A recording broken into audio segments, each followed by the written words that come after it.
a couple quick hands-on applications so you can see the actual hands-on part of the system as well too. What we're going to do is ask if you have any questions. There's the chat button on the bottom. Please feel free to ask any question as you need to, and I'll answer each question as I go along in each section. Okay.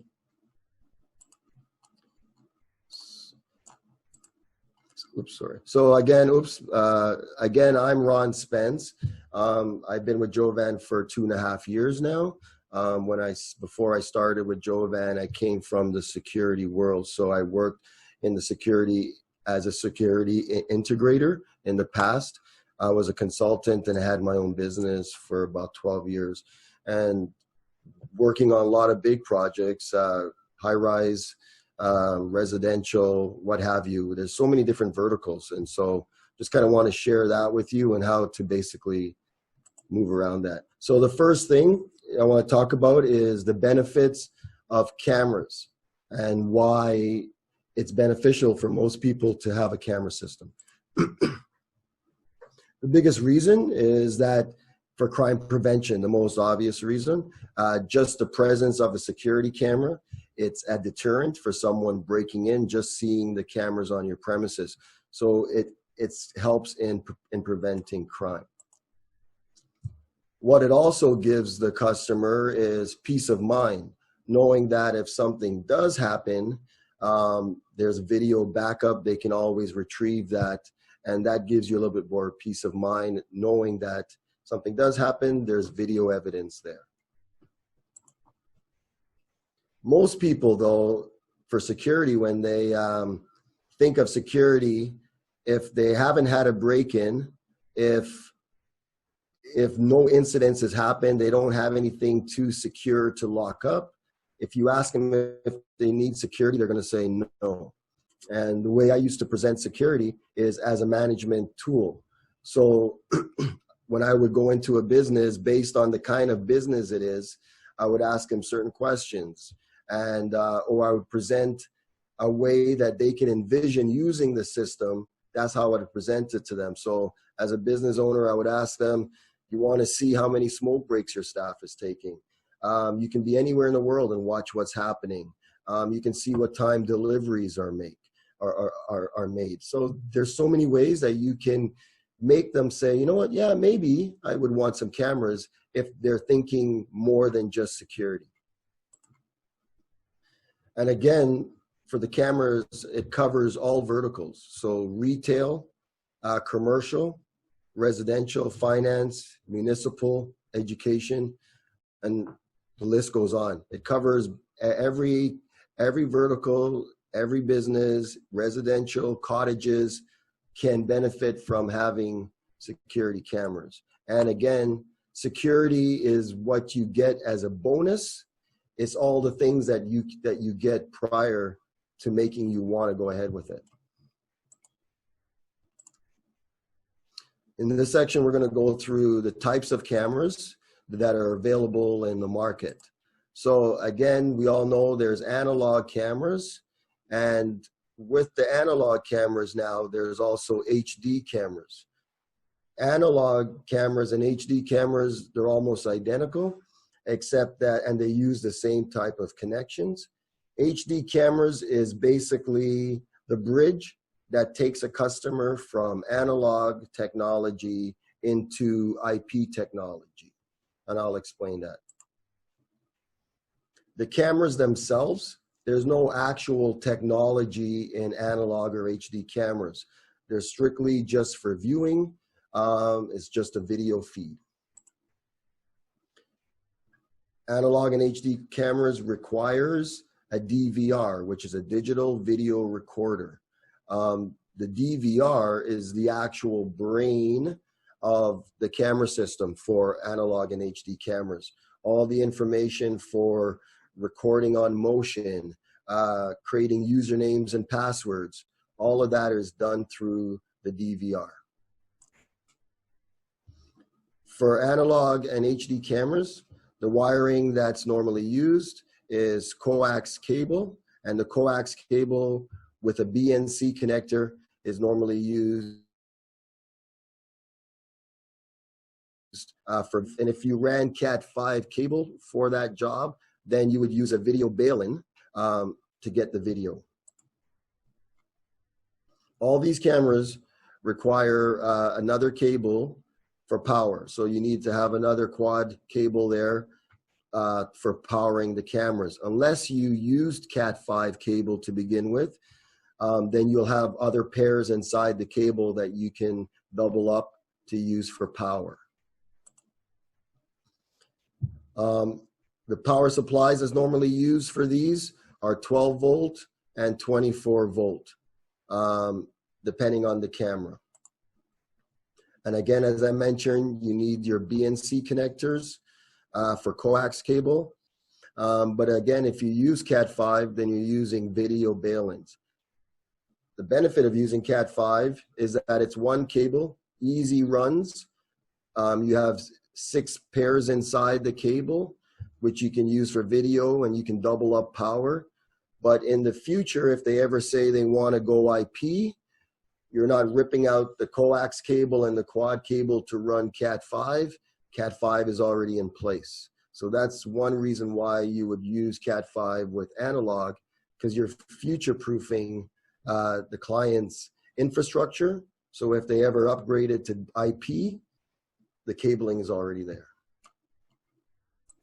And again, guys, if you have any questions as I go along, please add it into the chat and I'll answer as I go. HD cameras, as I mentioned before, it's the bridge that takes you from analog to HD. And what you're getting when you go to HD cameras is you're getting IP or digital quality resolution. And most of the HD cameras now, you're getting them into 5 megapixel, slowly moving into 4K quality resolution through HD. HD cameras, again, it's a great way to upgrade your client who doesn't have a big budget, who doesn't want to spend money to rip out their existing infrastructure, rewiring the entire job, running new cable, and then supplying the camera. The whole scope of work is going to be quite expensive. So for HD camera, it allows you to give them HD quality and bring them into the 21st century without rewiring or changing their existing infrastructure.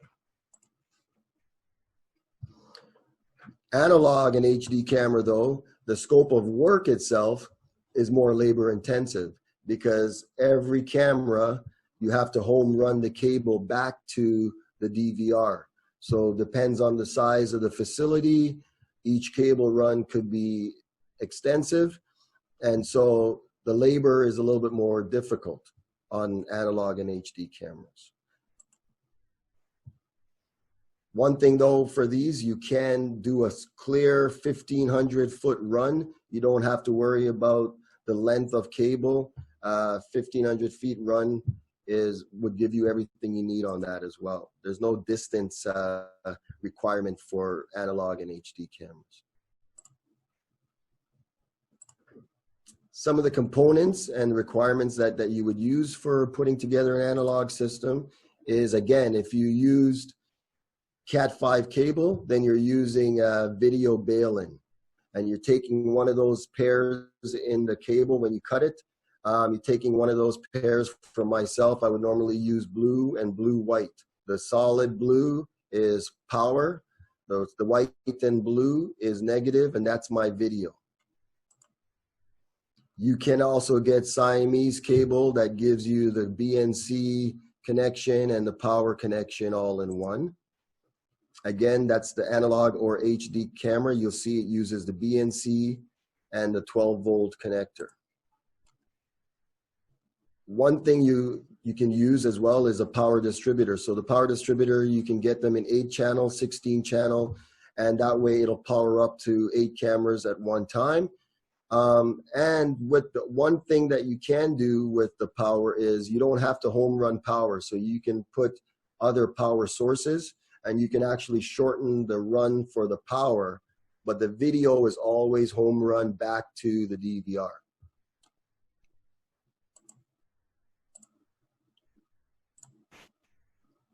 The other type of camera that's in the market is the digital IP cameras. So that's the current, that's the future camera that everyone is using. These cameras now have all the analytics. It's a mini computer, all the information. You can create username and passwords. You can create, you can schedule for the motion to record and not record. You can do masking, which means you're blocking out certain areas so the camera is not wasting recording. So the cameras now themselves can do everything for you. For these cameras, what you're using instead of a DVR, you're using an NVR, which is a network video recorder. These cameras also too, with IP cameras, it gives you many different ways to record, and the options are kind of almost a little bit unlimited. So you can record on a network recorder, you can record on an SD card, you can record on a NAS drive, you can record on a NAS drive that's not in your building, that could be in the other side of the world, and you can set up that stream to go record there. You can have it record locally and schedule it to be dumped to another server remotely for storage and backup elsewhere. Whatever you can configure IP cameras to do many different types of things and record in different ways. One wire is needed now. You don't have to run two wires, one for power, one for video. You just run one wire now. Cat5, Cat5e, or Cat6. Cat5e, Cat6 is just shielded, thicker cable, which will give you a much better bandwidth. But Cat5 is perfect for small retail, small commercial, residential. With these cameras, you're going to need a PoE switch, so power over Ethernet. These are used to power the cameras and also put the cameras on the network so you can view them. And RJ45 connectors is what you're putting onto your cable, and it plugs into the camera, plugs into the switch or the NVR. And again, IP cameras, you can be very creative now in how you do an installation. So your installation time can be cut down in half with IP cameras. And for example, you're not home running everything back to the recorder anymore. You don't have to do that. You can, for example, if you have a huge facility and you have a warehouse in your facility, you can put switches in the back of the warehouse, run all your cameras to those switches, put the switch on the network, and now you can see it. You don't need to run cable through the warehouse all the way to the front of the office into the server room. You can divide the building up in halves and shorten your runs. Use 5, 6 switches, as whatever you want. Shorten your runs, put everything on the network, and then it's visible. Checking for questions, right? Wireless, and then again, for areas where you can't run cable, it's too difficult to run cable. IP cameras, again, allows you to use other platforms such as wireless point-to-point. So you can have a camera on a building, and you can have a camera 1,000 feet away in another building. You can have point-to-point access, and now they can talk to each other. It's online, and you can see it on the network. You can even use wireless extenders and make your NVRs wireless in order for you to put it in a separate part of the building and still have access to it and view it on your network. This now allows you to be completely creative in your approach and in your design for the customer. IP cameras, again, you can do so many functionalities with these cameras. So for example, one camera, I can have that camera record on my local server. I can have another video stream from that same camera go to a live feed on my website. I can have another stream of that camera record at another location off-site. So for example, those cameras that you see on the highway, the 401 that you would see on CP24, those cameras are being recorded locally, but they've also taken that stream and they're broadcasting that stream simultaneously live so we can watch it while it's also recording.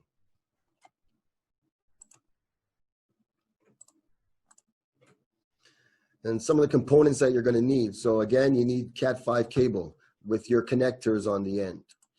You're going to need a PoE switch. The PoE switch provides power and puts the recorder on the network for viewing. And then lastly, your IP camera.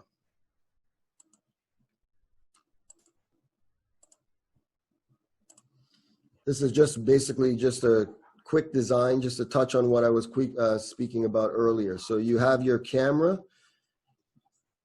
Picture a big facility, a big warehouse. You can have mini switches all over the warehouse plugged on, powering the cameras and putting it onto the network.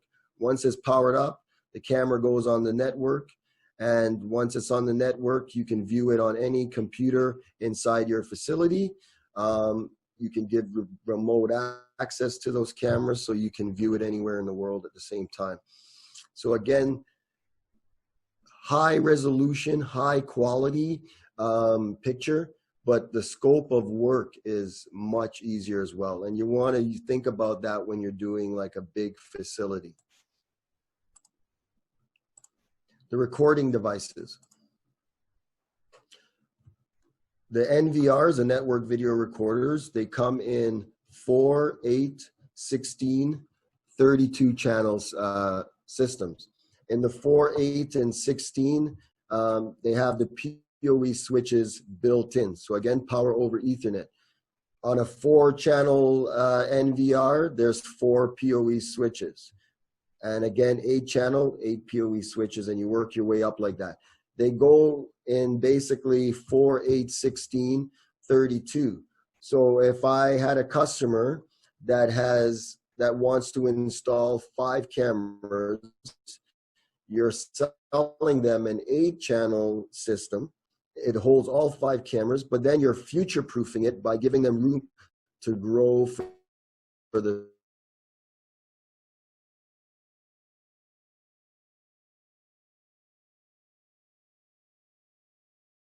future. I would like to where you future-proof it, thinking about the customer and making it easier for them to upgrade in the future.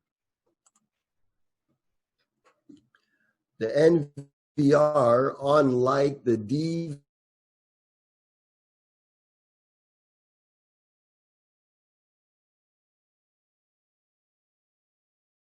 and so that's one thing that you have to think about for IP cameras. It takes a huge amount of more of storage space than an analog camera system.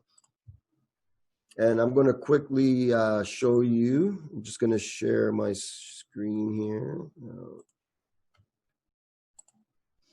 So this is a storage calculator. So when you're designing a job, and once you got to the number of cameras, most people are providing their customers with at least 30 days of storage or backup. So this is the storage calculator that I use. And basically you put in the number of cameras that is on the job. So let's say there's 16 cameras on the job. What you're going to do then is put how many of these cameras if they're 5 megapixel, 4 megapixel, whatever the resolution, you're going to choose that. Then you're going to choose the frames per second.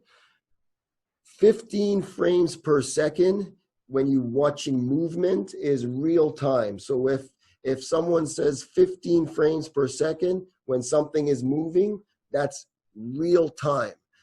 People can't walk faster than 15 frames per second. So 15 frames per second is real time.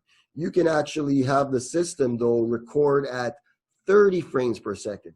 The reason why you want to maybe go to 30 frames per second is because at that point, there's no gaps. So for example, when the recording is going on and you checking, you won't see any chopping, or for example, when I open the door, you'll see exactly when I come to the door, when I walk through the door, and when I get inside the door, versus all of a sudden I'm just at the door and then I'm gone and then I'm inside.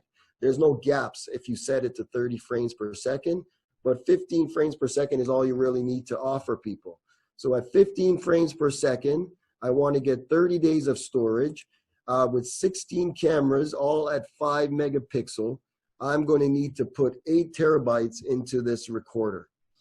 This is how you choose your storage capacity for your jobs, because you want to make sure, it's very important that you have sufficient storage when you're selling IP cameras. You have a question? Yeah. Do most PoE switches provide enough wattage to utilize all ports? Or can a 24, maybe an 18 camera setup? So to that question that's asked, who asked the question? Sid. Sid asked a question regarding the PoE switch. The PoE switch can actually power all, if you got say a 24 port, it can power all 24 ports. Even though the PoE switches are providing enough power to light up the cameras are all very low voltage. So the cameras, it's all low voltage. They're operating at a 12 volt. And so it's more than enough power to sufficiently manage each camera. It doesn't drain a lot of power and it doesn't use up a lot of power at all. I'm going to go back to our presentation here. And in the presentation, I've also attached the link to the bandwidth calculator, which everyone will get a copy of as well. And this will help you put together your own designs of calculating the storage. And again, as I mentioned, you should be providing at least 30 days of backup. And that's because if I'm away, I can't get to the system when something happens, I don't have to worry about it because I know I have at least 30 days. And what happens is after 30 days, the system loops. So it drops 1 day at a time, always holding 30 days of information. So every day it drops 1 day, but keeping 30 days of backup.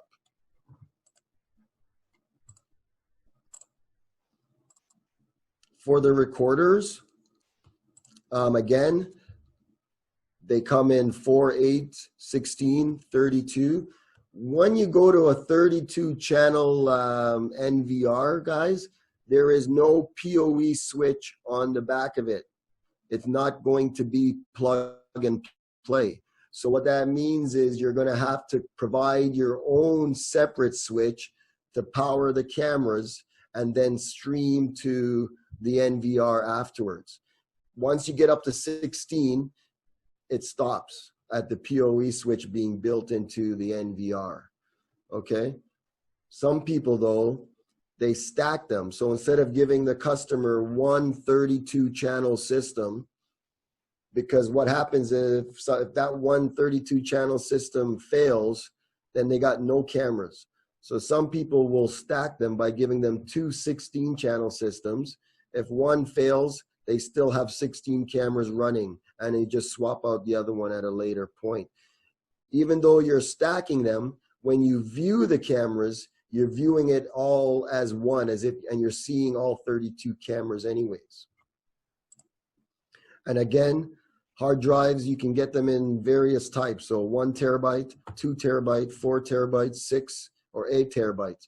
So if you don't have the room to keep adding more drives, you can just switch out the drive for a larger drive. And again, we're using the Skyhawk drives. And the reason for that is it's meant for recording 24 hours, always running. It's not going to fail.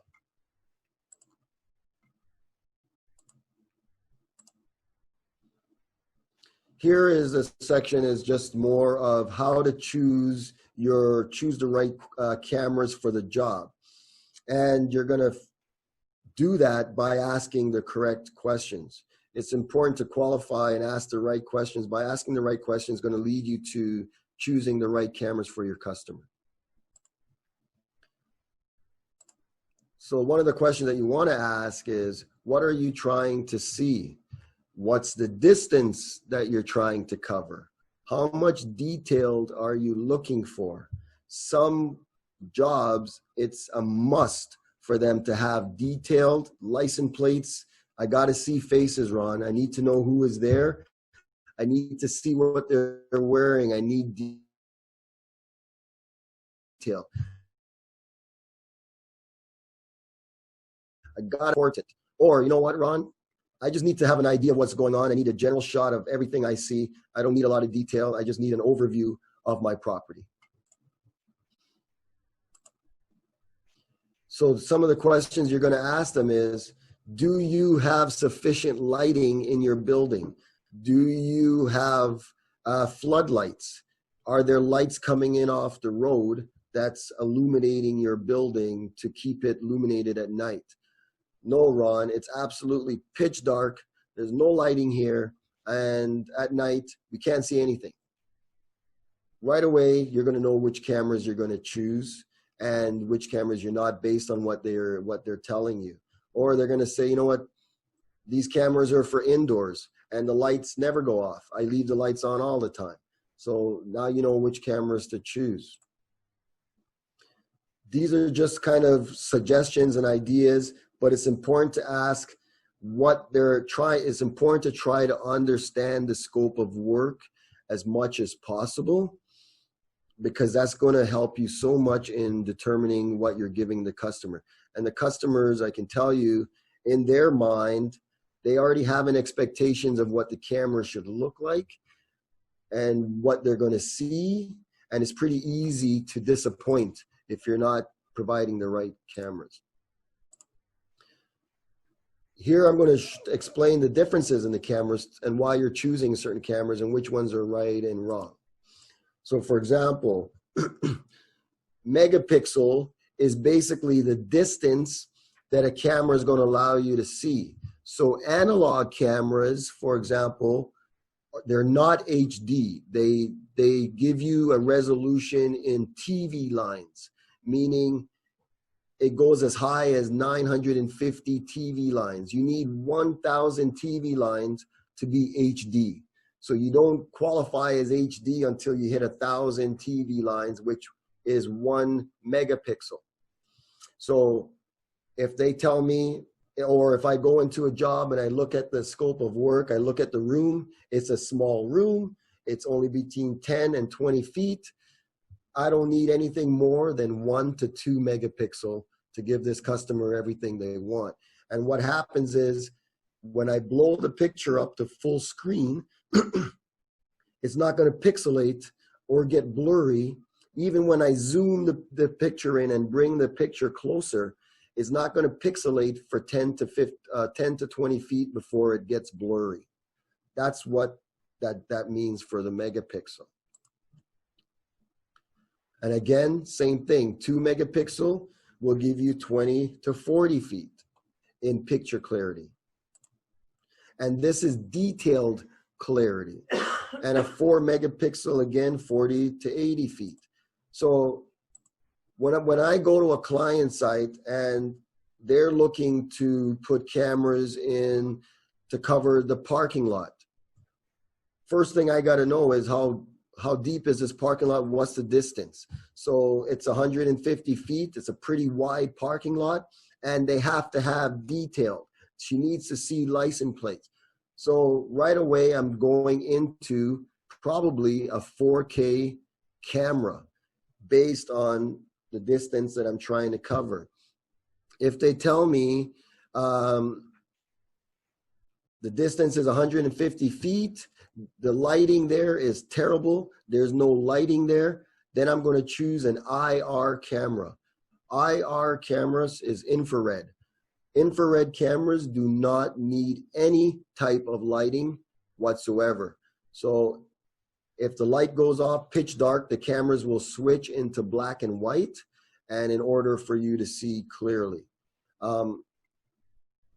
Where there's other cameras that are low light cameras, day-night cameras, or just clear color cameras. Color cameras, There's no day-night feature. There's no night vision feature. The camera is beautiful as long as the lights are on. So again, you're going to choose those cameras in an environment where it's a condominium, the front lobby, the lights are always on, over the concierge desk. Anywhere where there's lights that's always on 24 hours, those cameras are perfect for those environments. Day-night cameras or light finder cameras can also see in the dark, but they need some type of lighting or illumination to help light the camera. So that means that your client's parking lot has proper illumination. They have floodlights that come on at night. There's proper lighting that's in the parking lot and it's bright. Day-night cameras and light finder cameras, what they do is they look for light, pull that light into the camera to illuminate the camera so it can see in the dark. So as long as the client's facility is well lit, that's the proper camera to choose. You would choose those cameras over an IR camera because IR cameras at night, if the light is shining into the camera, you will get a reflection from the IRs and will cause a distortion and not be clear at night. So it's important to choose an IR camera in an environment where the lighting is bad or no lighting. Otherwise, if there's proper lighting, you're choosing day-night. If the customer tells you, Ron, I need a really wide shot, I need to see everything. When you select an IP camera, you're automatically starting your view at 90 degrees. With a 2.8 millimeter lens, you're at a 90-degree angle. If you had an analog camera with a 2.8 millimeter lens, you're starting off at a 45-degree angle. So IP cameras already wide. One camera, if you put it in a corner of a room, can cover the entire room with a 2.0 millimeter lens. But if they tell you, Ron, I need that camera focused on the driveway or on the door, I need to see license plates on the driveway of cars coming in, then you can get a 4.6 millimeter lens, and that gives you a narrow shot, and that's a zoomed in shot of the area. Questions good? PTZ cameras, it stands for pan, tilt, zoom. And these cameras are going to be used in areas such as parking lots, an area where it's greater than 150 feet in distance, but you still need that clarity. PTZ cameras can zoom into those areas. You can zoom into an area 500 feet away, 2 kilometers away with the appropriate PTZ camera. PTZ cameras, they come in 10 times, 18 times, 48 times, depending on what you're looking for zooms. Those are optical zooms, so the lens itself zooms in, and then once it reaches its maximum, then the rest of the zoom is digital zoom. So PTZs are great for shopping centers, parking lots, stadiums, areas that you need to get a lot of detail, but there's a lot of distance to cover. How I use PTZ cameras is I use it as an additional tool to what I'm trying to accomplish. So for example, if I have a squared facility, a squared building, I would put cameras on each corner of the building. I would put the PTZ camera in the middle. This way, the 4 cameras that are on the building are covering the perimeter. There's no gaps. If I go left or right, each corner is covering me, so there's no gaps. The PTZ camera now will follow movement and zoom into motion, zoom into movement. Like if a car drove onto the parking lot, it would zoom into the car, zoom into the license plate, follow me, see where I go, while the other 4 fixed cameras are covering a general shot of the idea. So you want to use it as more of a tool and an assistant than just just looking at one thing, because if it turns and looking somewhere, then you don't see what's happening behind you. Ron, we got a question from Sid. Yeah. It's asking, does the lens width affect viewing distance, or is that strictly dependent on the megapixel of the camera? Yeah, so the lens, Sid, that's a really good question. The lens does affect the viewing. So for example, if you get a 2.8 millimeter lens, the camera is already shooting this wide. If we put a 4.6 millimeter lens, it's already coming at a distance of this. So you don't see what's on the outside of the camera. It's only fixed on the line of view. The megapixel, all that's going to do for you is give you further distance in a shorter width of span. So when you're using a narrow lens, it's because you're looking to zoom in on a specific spot, and you're going to leave it there, and it's going to stay in that position all the time. Otherwise, it's a waste of a camera when you have such a narrow shot and you can't see anything else that's going on around you. In that case, you would need to add at least 2 or 3 cameras to make up for what you're losing.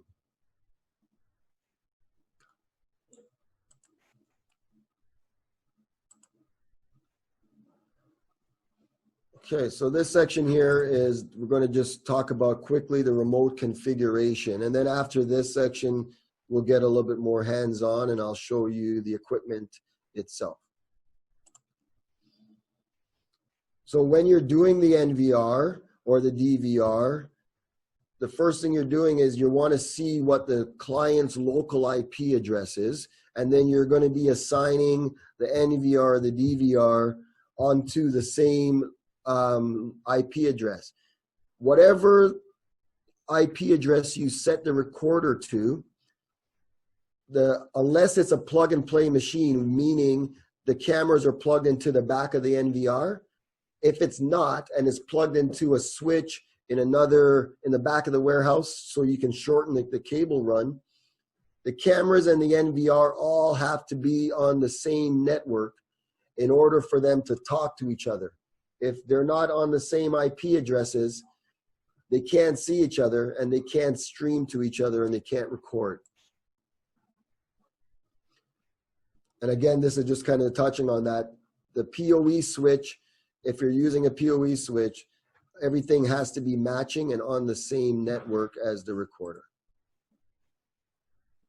There are 3 ways to view the cameras for setting up viewing for your client. So the client can view the cameras through their web browser. They just open up their browser, type in the IP address of the camera system. It'll ask them for their username and password. Comes up, nothing more. The most it might ask you to do is install the plugin through the Google app, and that's it. You can download the client software, which gives them kind of a nice cleaner look to everything Mac version. It's all there. Or you can download the mobile apps, and you can view the software through the mobile app as well. So those are the 3 ways that you can view your camera system. The app that you would use is HitConnect app, which is a really good app, or the IVMS 4500.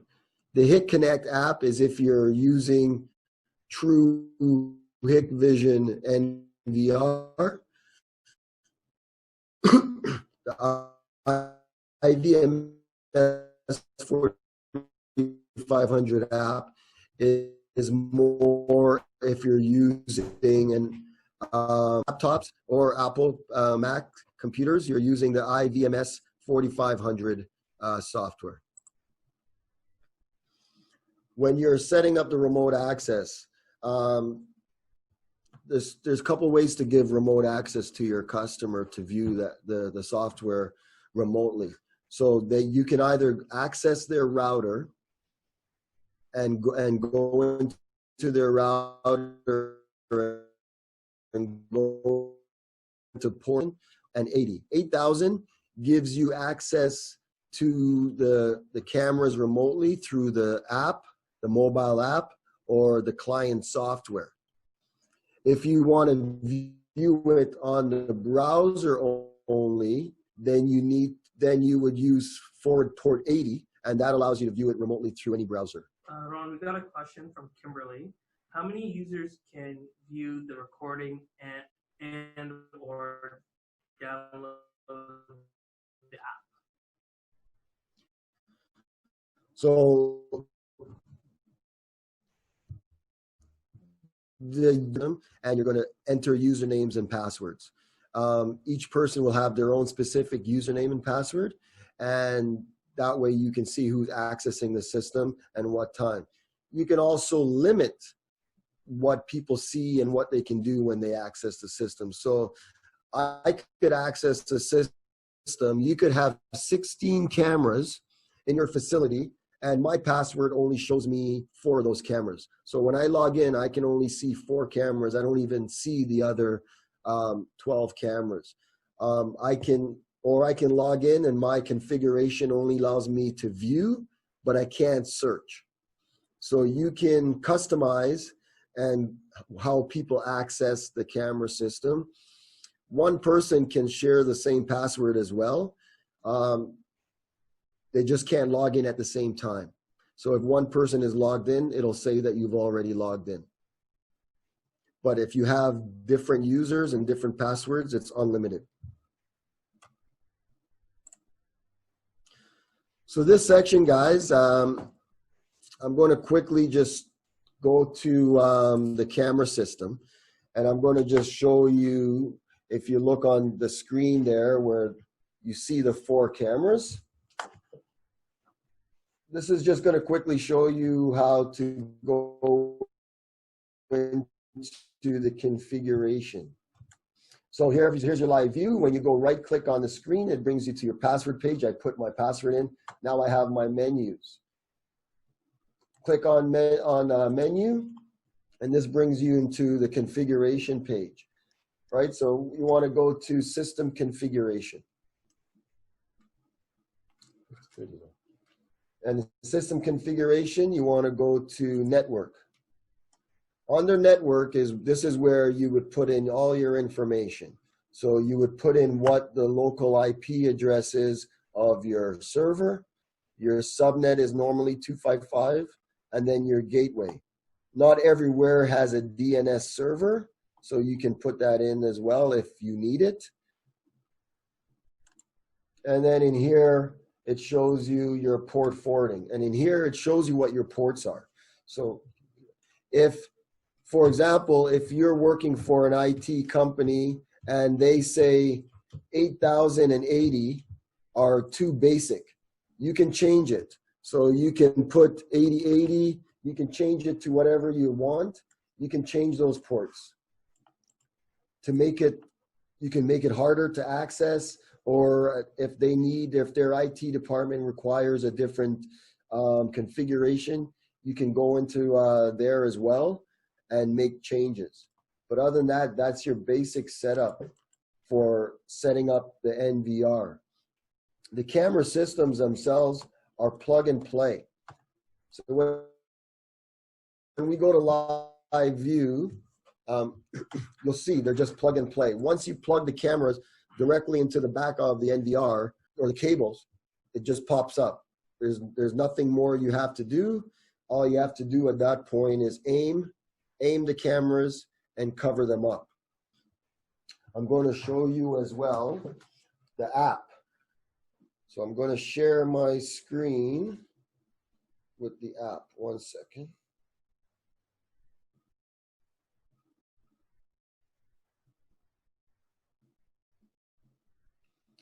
So here, this is the IVMS 4500 app. This is a client of mine that I had a few years back, and these are the cameras at their location. So basically, this client has actually, this is a good environment to show, because this client has analog cameras and some HD cameras. So for example, this camera here, 1 second, let's go to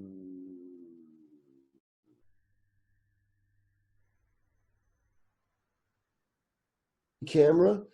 where the other cameras here are analog. There's 3 cameras that are HD. The rest of the cameras are just analog. Hikvision offers you a DVR that can be a hybrid.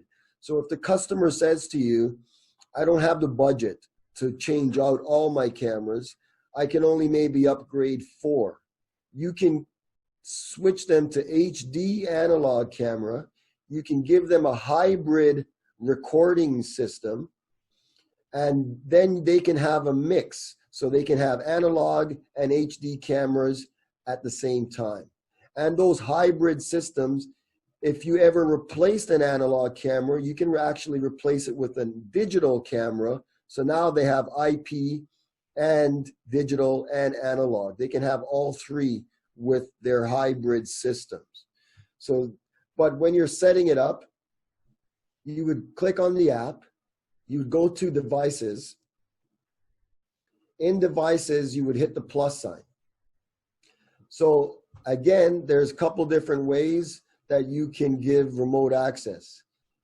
One is you would click on manual adding. Manual adding means you've went into the client's router and you forwarded all the ports in the router to set up remote access.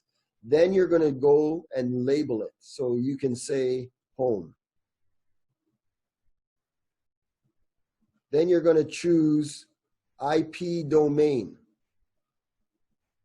Here you're going to put in the local IP of the recorder.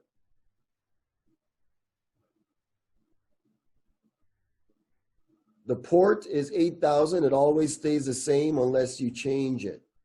And then you put in your username and password. Once you do that, you hit save. It saves it. Once it's saved, then your live view starts. You click live view. Boom, your cameras come up. And there you go. You have access to your cameras. This is a live view as we speak. So we're watching this live as you speak. And again, IP cameras, it's advanced. So if this customer says, Ron, I want to have a live view, but I also want to hear what's going on. IP cameras come with built-in microphones as well. You can get them with built-in microphones so it can record sound as well as video. You can get IP cameras that have two-way sound. So you can have a two-way conversation, view what's happening, and talk to the person at the same time. Any questions so far on the app? Okay.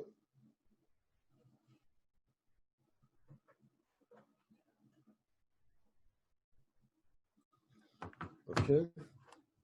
And then I'm going to also now show you the recorder. Right. Go on the back. So back here, guys, I want to show you the back of the recorder. So this is a 4-channel NVR. As you see, I ran my cables for the camera. Everything is plugged into the back of the NVR. Once I do that, it's plug and play. As soon as I do that, the picture comes on and it's done. So you do all your wiring and then everything comes on. What we've done as well is we've set up a little demo house cable for a home. So here's a picture of a house that we built. It's a 4-camera package. So there's 4 cameras that are installed on this home. Normally it's over the garage, 1 on the side, 1 on the side, and 1 on the back of the house. So there's 4 cameras that are set up. This is a very basic setup, and this is something to show you guys how simple it is to do a camera job. This kind of job would take me approximately 4 to 5 hours. 4 to 5 hours from start to finish, running cable, mounting cameras, training the customer, setting up the remote access, 4 to 5 hours, and the job is done. Something like this, your cost on something like this would be about $500, $600, $700, and you're selling it between $200 and $2,500. That includes installation, setup, and training. High margins, good money. One guy can bang out a job in 4 hours for you as well. It's simple. For a house, if the house is finished, you can run cable in the attic. If the house is unfinished, you can run cable through the basement. The house is finished, you can't go into the basement, you can run cable underneath the soffit. You run all the cable underneath the soffit of the house. You hide. Sorry, there was a question. Sorry. We have a question from Ralph. Yep, go ahead, Ralph. When do you need to use injectors? Okay, so quickly to answer Ralph's question, when you're running cables for IP cameras, you have a maximum of 300 feet. You cannot go over 300 feet. So normally myself, I don't even push it. I go really 275 feet is my max. Once I hit my max, then you put a PoE switch in the middle, which is your booster, and then you can continue another 300 feet. Or you can put a booster or a PoE injector in the middle of at the 300 feet mark, and that extends it and keeps you going, gives you another 300 feet. So basically, Matt, every 300 feet is when you need to put an injector in if you're doing an extremely long run. But as long as your run is under 300 feet, you don't need it.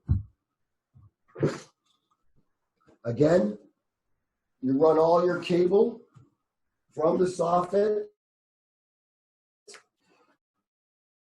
What I've done, what I normally do for a client, what I do is I run all the cable again underneath the soffit. From there, I go into the garage. All the cable is now in the garage.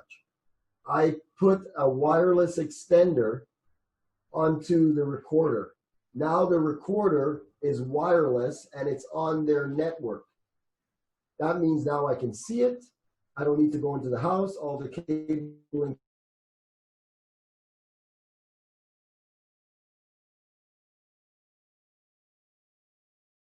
solution. You come down the side of the drain, behind the drain, you come down behind the drain and go into the garage, and then you mount your cables and your NVR inside the garage. Again, that's a 4-camera system, plug and play. What I also want to show you as well, in this facility, it's pitch dark at night. There's no lighting for this house at night. So when I turn the lights off and it's pitch dark, I want everyone to see that the cameras automatically will switch to black and white. So you see that. So the cameras now go black and white, and that allows you to see in the dark.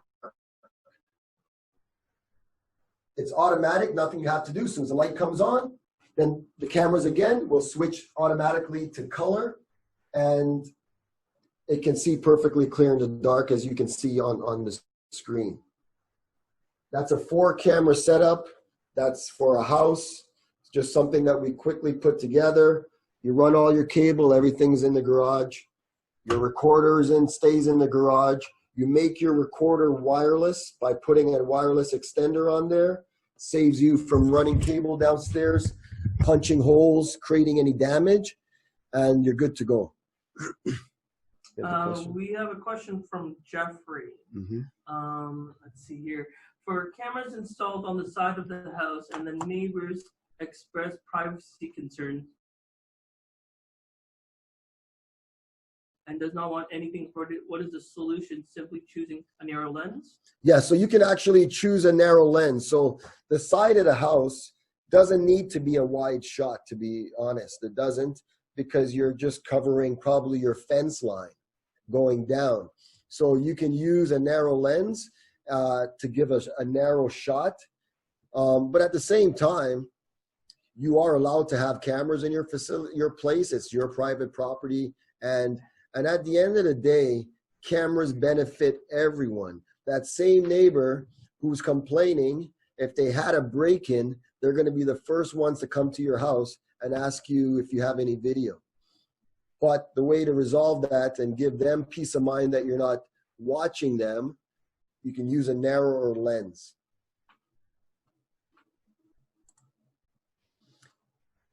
This time, guys, we're going to just open it up for anyone that has any questions as well, too.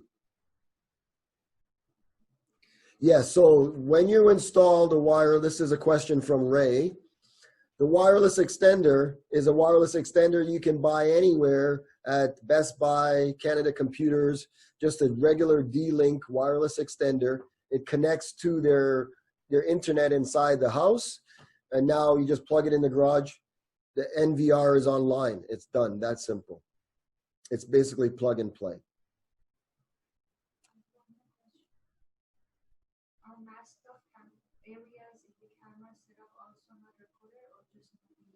Right. So when you do masking, so masking is you have a tree in the background. The tree is always blowing, causing motion. That's going to eat up your hard drive space. And you're going to find that you're wasting a lot of space. And instead of getting 30 days, you're getting 2 weeks of hard drive space. You can mask it, meaning you will still see the tree when you're looking at your video. You can see it, but it's not recording the tree. So it's masked. You've put a block around the tree, and it's not recording anything in that masking area. But you can still see the tree. It's just not recording it. Sorry, he meant privacy mask. That's what Sid was asking about privacy mask. For privacy masking, can you maybe elaborate what you kind of mean on that for the privacy masking? So, maybe unmute. Yeah, we're going to unmute you guys, so feel free. Don't even worry about typing. If you want to jump in, as long as we keep it kind of organized, everyone should be able to talk. So, hey, Ron, can you hear me? Go right ahead, Sid. Go ahead, Sid. All right, Sid here. So for some of our union representatives, certain work areas can't be recorded, so they ask that privacy masks be set up. Yes. So I guess my question for you is, when a privacy mask is set up and that area of the image is blocked out, yes. Is it just not recorded, or is it also not viewed? It's not. It won't be recorded at that point. If you decide to block it out, if you decide to block it out and privacy mask it, then it won't be on the recording at all. Okay, so it'll actually show what's on the screen, like yes, you'll still see it, but they're not being recorded. Okay, understood. Thank you. Actually, one more question while I've got you. Yeah, go ahead. On some of our larger systems that our clients call us in for, major problem is cameras dropping out. And normally power cycling the camera itself brings it back online. What would be the primary cause for something like that? One, the NVR could be overloaded, meaning it can't handle the bandwidth that's on the camera. So let's say, for example, it's an older NVR, and then you went and gave him a 4K camera a couple months ago, but all the other cameras are 2 megapixel. Maybe that extra camera is too much for the recorder, so it's dropping. It could be the cabling issue where the run could be too long, or there could be an issue with the cable itself. It could be pinched while the video was dropping. It could be the run is too long and they've gone over the 300 feet, and you might need to shorten it. Once it's at the appropriate distance and everything is connected correctly, it should be stable. You shouldn't be losing video unless some of those things are happening. Okay, this particular client, they ran patch cables between the camera and the main run.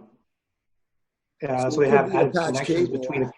It could be how it's punched down from the patch cable. It might not be. What you can do to test it is take the cable off the patch, take the cameras off the patch cable first, and plug it directly into the run. Okay. And then if you see an issue with the cable at that point, then you know it's the run, not the patch. So you got to start eliminating one thing at a time. So gotcha. Unhook it from the patch cables and hook up the long run and see if it's stable from that point. Great, thank you. Yeah.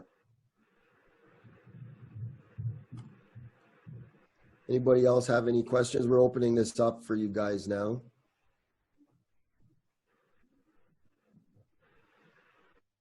And again, guys, this is more just to give you the confidence to go ahead and sell cameras. I want you to feel, to see that it's very user friendly. It's going to be plug and play for you. Support wise, you don't have to worry about, they ask me this, or am I going to be able to help them set up this? And what if they ask, I can help you. I've been to many of our customer sites where I've gone there on your behalf or with you, and I'll do the quote with you. I'll help you price it out. I'll help you with everything you need to make this job. So I can remotely log into, if you bring a laptop on site to every job you go to, I can log in remotely and help you set it up. I can do all the port forwarding for you. You can have your customers call me and I can answer those technical, scary questions. I want you guys to feel confident. Just go in, put it in, make it work. And if you need help, I'll get you through it until you realize how really it's pretty simple, right? Even the remote access, you don't have to necessarily go into their router and forward any ports. For example, if you go on the back of the recorder, it has a UPC bar. So I'll quickly show you. On the back of the recorder, you can see the barcode. All you have to do is scan the barcode, and the barcode will now give you remote access to that site without forwarding any ports into their router. So there's ways that I'll work with you. I'll help you on site. I'll make sure that it gets done. And you do 1, 2, 3, you'll find that it's quite simple. And also too, to let you realize that residential too is also a pretty massive market that most people stay away from because they find that residential customers, they're more pain in the butt. They ask you more questions. They call you back more often, which is sort of true. I've done a lot of residential jobs as well as big projects and smaller projects, whatever it is. I take every job. And for residential, margin doesn't take a lot of time, 4 or 5 hours, start to finish, the job is done. You made good money off that job. Off a 4-hour job, you're making $1,000 to $1,500. It's easy. You're giving peace of mind to a customer. You could do it for their cottage. You can do it for anywhere. And you'll see that it becomes very easy. And it's all just about figuring out the scope of work and figuring out ways to make, you know what, the house is finished. I can't run cable, but I can make that NVR recorder wireless. I don't have to go into their house. Ralph has a question. Further on the wireless connection to the network from an NVR, with aftermarket extenders, is the NVR transmitting wirelessly? How does it communicate to the network from your garage, for an example? Right. So this is how you would do it. So you would get the network, you would get your PoE, or sorry, your wireless extender. Once you've set up the wireless extender, that it's online and it's connected to your router, on the back of the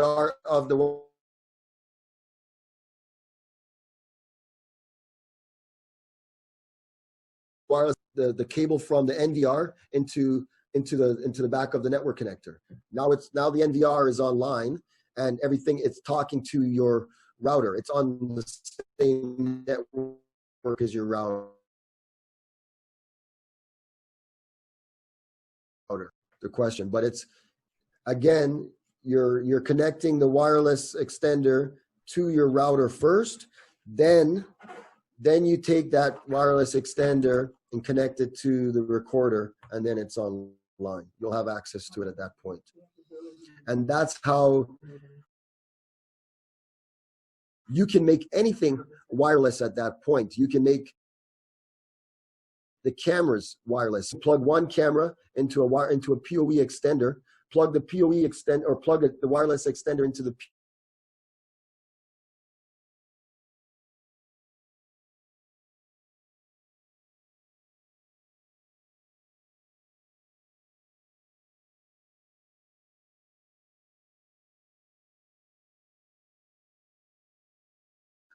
Even from my home, the basement is finished. I ran all the cable into the garage. I have a wireless extender plugged into the garage, and I'm online. My router is pretty close to where it is, so everything is good.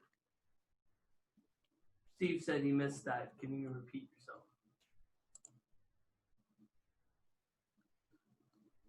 Can you guys hear me now? Okay. Yeah, so sorry about that. The wireless extender, yes, it's inside the garage. You're setting it up on your network, and then you're leaving it in the garage. And the recorder is plugged into the wireless extender. Once you do that, you have remote access. Nothing more needs to be done. It's pretty straightforward. And again, as I mentioned, you can make anything wireless. If it's one camera you have and you don't have a recorder, you can plug an SD card into the camera. So the camera is recording on the SD card. You can plug the wireless extender in the PoE switch of the camera, and now that camera is wireless and it's recording on the SD card. Ray asked the question, if using a switch in a warehouse setting, the switch requires power and a run back to the NVR? No, yeah, so if you have some places in the back of their warehouse, for example, they already have they have a network back there already. So you don't need to run a cable back to the switch or to your server room. If they don't have a network in the back of the warehouse, then yes, what I would do is, let's say there's 30 cameras in a building.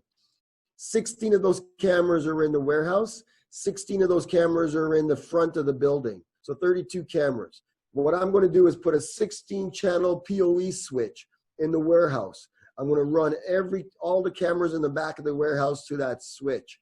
And then I'm going to run one cable from the switch to the server room to get the cameras online.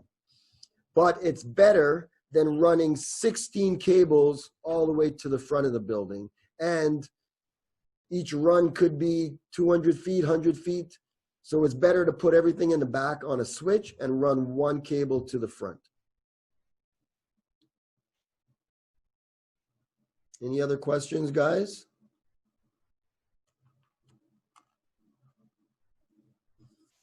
Awesome. Guys, I want to thank everyone for participating and joining into the video. We really appreciate you taking the time. And again, I'm going to be here to support you. I will be sending out my contact information. I have a costing sheet that everyone who's selling cameras should be using. This costing sheet's going to tell you what your travel cost is. It's going to tell you how much margin on every job. And you're going to say, if I want to make this much on the cameras, but only this much on labor, and it'll calculate everything and give you what your sell to should be. And it's going to help you to put together a camera design. And then as far as support, any questions you have, you can communicate with me. If it means me coming out to one of your sites and helping you put something together, if it means me logging in remotely and supporting you that way, we'll figure it out together. But we're here to support you and help you get started on cameras. So again, we'll be sending out the presentation. I'll send out the links for the calculator for the recorders and my contact information. And I'll also send out the costing sheet as well. Thank you, guys. I appreciate everyone's time. Can you send out your email address? I don't think you. Yeah, I will send out my email address. I don't think everyone has that, but I'll provide it to everyone as well. Thank you, everyone. Enjoy the rest of your day, and we'll talk soon. Take care.